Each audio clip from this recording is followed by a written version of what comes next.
Oi, eu sou Amanda Marques, eu sou professora de matemática e hoje eu vim falar com você sobre geometria plana. Na verdade, eu vim trazer uma sugestão de atividade para trabalhar conceitos de geometria plana. E você só vai usar uma folha de papel, beleza? Já reparou que os estudantes, na maioria das vezes, esquecem os conceitos aprendidos sobre geometria plana? Eu sempre fico me perguntando por quê. Mas vamos lá. A gente vai trabalhar o Tangram com dobradura. Essa atividade eu retirei desse livro aqui, tá? Tá no capítulo... Deixa eu ver qual é o capítulo. Tá no capítulo 2. Tá? É de Eliane Matesco Cristóvão. E aí eu vou retirar somente uma partezinha do artigo dela, do capítulo dela, que é justamente essa parte que ela começa com a pergunta: será que nós sabemos geometria? Ela idealizou para uma turma de 5º ano do ensino fundamental, na verdade 5ª série do ensino fundamental, correspondente ao nosso 6º ano, mas eu já trabalhei essa atividade com alunos do ensino fundamental, não me recordo agora se foi turma de 6º, 7º, 8º ou 9º, turmas de ensino médio e turma da licenciatura em matemática, ou seja, turma de formação de professores. E os resultados não são muito diferentes. Logo, eu digo a você que essa atividade de geometria plana serve para usar com qualquer turma. Então, fica comigo, vamos lá, vamos para a atividade. Você só vai precisar de uma folha de papel, pode ser inclusive reaproveitada. Essa atividade ela é feita com uma sequência de 21 perguntas que você pode, obviamente, adaptar para a sua turma. Você vai ver que na hora que você for fazendo essas perguntas, algumas respostas elas vão ser respondidas antes mesmo que você as faça e outras vão ser inseridas por você de acordo com o que os alunos, os estudantes, eles forem falando. Então vamos lá. Primeira pergunta: que figura representa essa folha? Aí os estudantes eles vão dizer de cara que é um retângulo. Pelo menos nas minhas experiências, todos disseram que era um retângulo. E aí vem a pergunta número 2. Por que é um retângulo? Quando vocês me verem olhando assim do lado, é porque eu estou olhando a pergunta. Inclusive, eu vou deixar a lista de perguntas aqui na descrição desse vídeo, junto com a referência do livro para quem se interessar, beleza? Então, na figura 2, você vai perguntar por que é um retângulo ou o que é um retângulo. E aí vai aparecer várias respostas, inclusive dizendo que é um retângulo porque tem um lado, né, 2 lados maiores que os outros 2. Alguns vão dizer que é porque é esticadinho. E aí você começa a discussão e leva eles a entenderem que é um retângulo porque tem 4 ângulos retos e 2 pares de lados paralelos, né? É um paralelogramo com 4 ângulos retos. E que a questão de ser esticadinho não vai fazer diferença, até porque um quadrado também é um retângulo. E a gente fala aquela velha frase que dá um bug na cabeça de quem ouve pela primeira vez. Todo quadrado é um retângulo, mas nem todo retângulo é um quadrado. Questão número 3. O que é um quadrado? E aí os alunos começam a falar, né, que é um quadrado. Inclusive, na questão anterior, né, na questão número 2, a gente já tem entrado na discussão de por que é um retângulo. Então, talvez você nem precise dizer ainda na questão 2 que um quadrado é um retângulo. Espera a questão 3. Então, o que é um quadrado? E eles vão dizer que o quadrado tem 4 lados de mesma medida. E aí na negociação, na conversa, na discussão, você leva eles a entenderem que um quadrado é um paralelogramo que tem 4 ângulos retos e 4 lados congruentes. E aí vem o primeiro desafio com a folha. Retire deste retângulo o maior quadrado possível. Qual é a ideia dessa pergunta? Qual é a ideia desse comando? Na verdade, não é uma pergunta, é um comando. A ideia desse comando é fazer com que os estudantes percebam que para ser o maior quadrado possível, ele vai ter, no máximo, a medida do lado menor da folha. Então, o maior quadrado possível formado a partir dessa folha vai ter lado igual a esse lado menor. E aí eles vão encontrar algumas estratégias para, a partir dessa folha, fazer esse quadrado, né? Encontrar esse quadrado.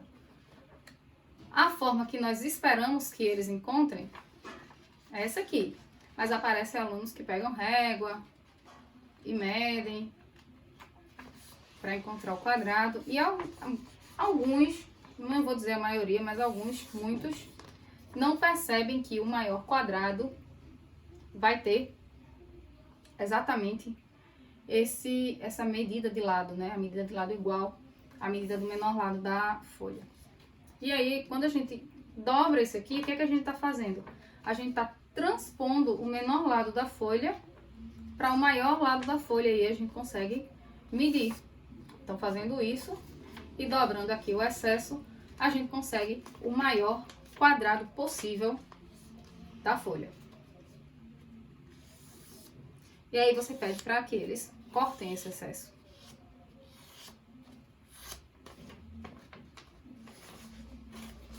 Excesso cortado.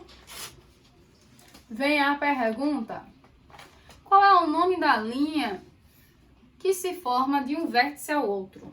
Qual é o nome da linha que se forma de um vértice ao outro? Essa linha aqui que a gente dobrou aqui, ó,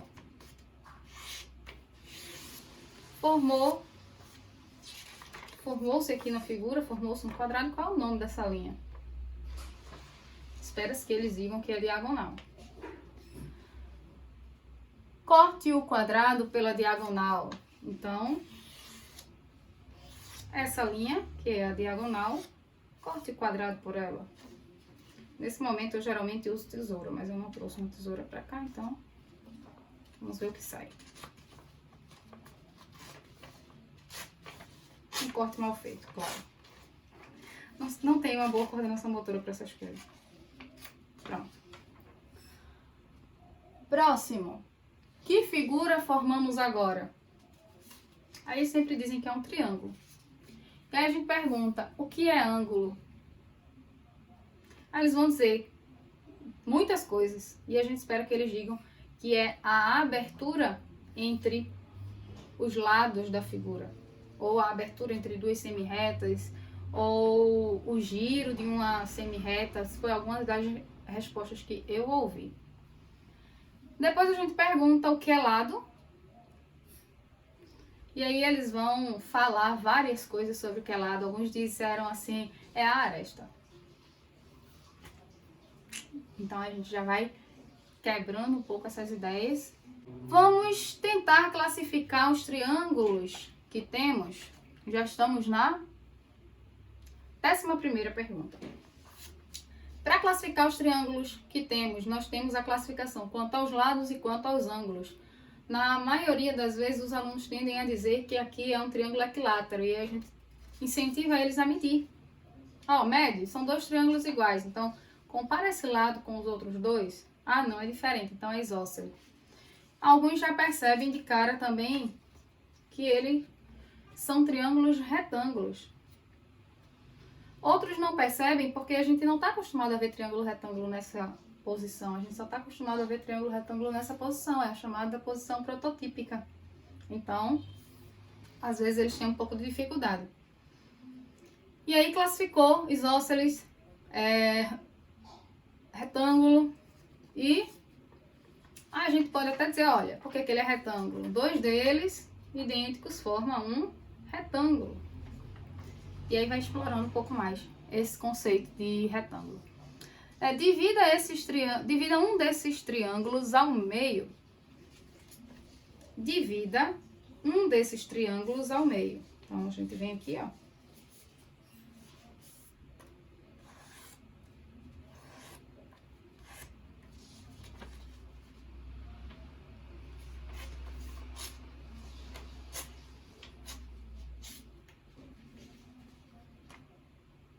Marque no outro triângulo o ponto médio no maior lado. Então, nesse outro triângulo aqui, marcar o ponto médio do maior lado. Ponto médio de um lado é quando a gente divide o lado ao meio. Então, venho aqui, marquei. Dobre o vértice que está de frente para o ponto médio sobre a marca e corte a dobra formada. E nisso, cada vez que a gente vai falando desses conceitos, né, ponto médio, vértice que está à frente, a gente pode dizer, ó, oposto, a gente vai trabalhando o vocabulário da matemática, específico da matemática, que a gente percebe que muitos dos nossos estudantes não conseguem resolver algumas questões, porque para eles essas palavras não têm um significado palpável. A corte.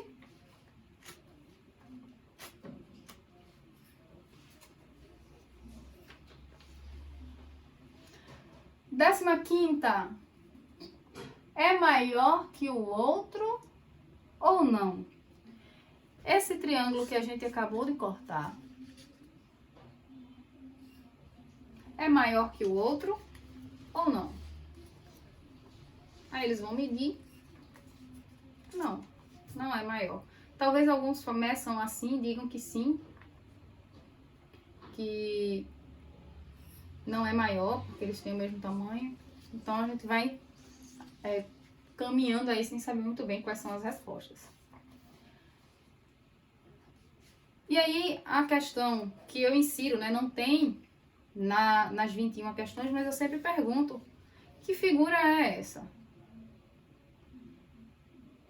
E aí os meninos sempre dizem que é um trapézio. Eu acredito que está faltando algumas perguntas aí, ou eu não entendi, mas acredito que está faltando algum passo.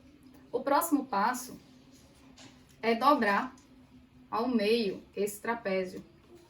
E aí eu sempre pergunto, e agora, que figura é essa? E aí às vezes fica aquela dúvida, me parece ser um trapézio. E aí eu exploro o conceito de trapézio, né? Trapézio é um quadrilátero que possui um par de lados paralelos. Aqui tem um par de lados paralelos. E esses pares de lados paralelos são as bases do trapézio, base menor, base maior. Aqui, ó, eu ainda tenho dois pares de lados paralelos, base menor, base maior. Só que aqui eu tenho um trapézio isósceles, já que os lados não paralelos têm exatamente o mesmo tamanho. E aqui eu tenho um trapézio retângulo, porque ele tem dois ângulos retos. E aí corta.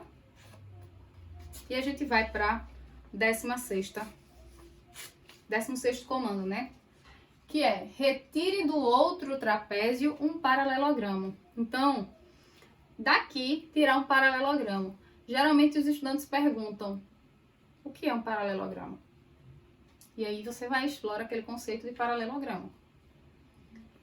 Para retirar, a última vez que eu apliquei essa atividade, que eu trabalhei com essa atividade em uma turma, foi agora, no período de aulas remotas. E foi bem interessante que eu consegui até câmeras ligando para mostrar esses recortes. Tá, foi uma aula bem engajada, bem interessante. Foi no ensino médio. E aí tirou um paralelogramo do triângulo. Próximo diz assim, que figura formamos? Um paralelogramo e um triângulo. Aí teve até quem disse assim, ficou parecendo um losango. E aí também já explorei o conceito do losango, que para ser losango, os 4 lados precisam ser congruentes. Próximo. O que temos agora? Classificar os trapézios, mostrando a diferença entre eles. Eu acho que ficou fora de ordem aí as questões. Então, troca, né? Classificou os trapézios primeiro e depois tira do trapézio essa classificação. Aí vem com o trapézio aqui, ó. Retire de um desses trapézios o maior quadrado possível. Mesma ideia lá da primeira. Daqui, tirar o maior quadrado possível. Aí, os estudantes já estão tranquilos quanto a isso. Eu estou tentando fazer aqui, sem ser virado para mim. Eu estou tendo um pouquinho de dificuldade. Dobro aqui, pego o maior quadrado possível. Dobrei aqui, O que sobrou é um triângulo.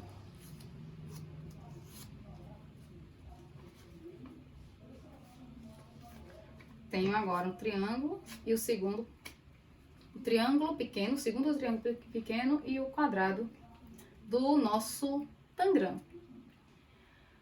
Coloque junto o quadrado e o triângulo médio e descubra uma forma de verificar se um deles é maior que o outro. Então, ó, pega o triângulo médio, deixa eu achar o meu triângulo médio aqui. Como identificar se um é maior que outro? Na pesquisa da autora, os estudantes dela compararam muito o lado. Eles foram muito para a questão do perímetro, o comprimento do contorno. Na minha experiência, os estudantes eles pensam muito na quantidade de papel gasto. E aí eles percebem sempre,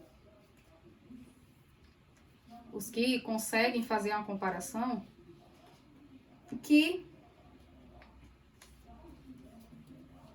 eles têm exatamente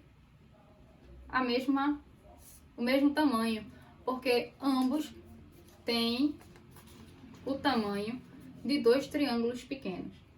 E aí depois eu peço para eles montarem o quadrado principal. Falo um pouquinho sobre o tangram. No ensino médio eles já conheciam, no ensino fundamental eles também já conheciam, mas ainda estava uma coisa meio chamada novidade. Na licenciatura os professores gostam, porque o tangram eu acho que é o quebra-cabeça mais famoso nas aulas de matemática. E a partir daí a gente usa a criatividade para trabalhar com o tangram. Eu já trabalhei com o tangram numa feira de... eu não lembro qual era a data do evento, a comemoração, mas era relacionado a artes. Então eu trabalhei com o tangram, onde os estudantes eles contavam histórias, de preferência que fosse alguma história da matemática, e ilustravam essa história com peças do tangram. Eu vou ver se eu encontro alguma foto para postar no Instagram qualquer dia desses. Então, essa foi a aula de hoje, essa foi a minha contribuição de hoje para você. Se inscreve no canal, me diz o que é que achou aqui e até a próxima. Tchau, tchau.